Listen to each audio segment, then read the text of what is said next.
Chapter 14. Every wise woman builds her house, but the foolish one tears it down with her own hands.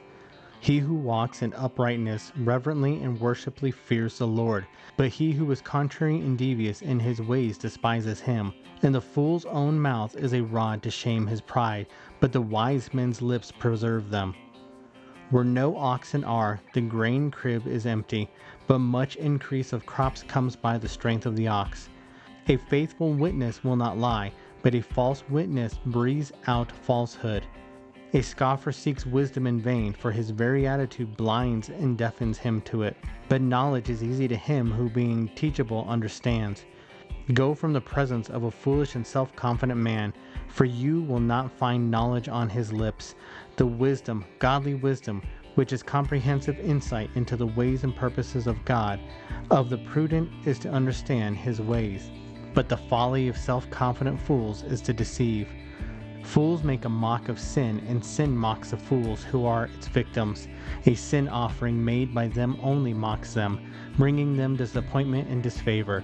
But among the upright there is the favor of God. The heart knows its own bitterness, and no stranger shares its joy.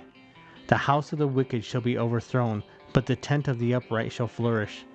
There is a way which seems right to a man, and appears straight before him, but at the end of it is the way of death. Even in laughter the heart is sorrowful, and the end of mirth is heaviness and grief. The backslider in heart from God and from fearing God shall be filled with the fruit of his own ways. A good man shall be satisfied with the fruit of his ways, with the holy thoughts and actions which his heart prompts and in which he delights. The simpleton believes every word he hears, but the prudent man looks and considers well where he is going.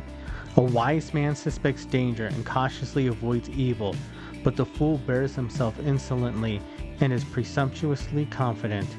He who foams up quickly and flies into a passion deals foolishly, and a man of wicked plots and plans is hated. The simple acquire folly, but the prudent are crowned with knowledge. The evil men bow before the good, and the wicked stand suppliantly at the gates of the uncompromisingly righteous.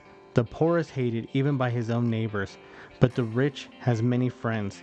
He who despises his neighbor sins against God, his fellow man, and himself. But happy, blessed, and fortunate is he who is kind and merciful to the poor. Do they not err who devise evil and wander from the way of life? But loving kindness and mercy, loyalty and faithfulness shall be to those who devise good. In all labor there is profit, but idle talk leads only to poverty. The crown of the wise is their wealth of wisdom, but the foolishness of self-confident fools is nothing but folly. A truthful witness saves lives, but a deceitful witness speaks lies and endangers lives. In the reverent and worshipful fear of the Lord there is strong confidence, and his children shall always have a place of refuge. Reverent and worshipful fear of the Lord is a fountain of life, that one may avoid the snares of death. In a multitude of people is the king's glory, but in the lack of people is the prince's ruin. He who is slow to anger has great understanding, but he who is hasty of spirit exposes and exalts his folly. A calm and undisturbed mind and heart are the life and health of the body, but envy, jealousy, and wrath are like rottenness of the bones. He who oppresses the poor reproaches, mocks, and insults his maker, but he who is kind and merciful to the needy honors him. The wicked is overthrown through his wrongdoing and calamity, but the consistently righteous has hope and confidence even in death. Wisdom rests silently in the mind and heart of him who has understanding, but that which is in the inward part of self-confident fools is made known. Uprightness and right standing with God, moral and spiritual rectitude in every area and relation elevate a nation, but sin is a reproach to any people. The king's favor is towards a wise and discreet servant, but his wrath is against him who does shamefully.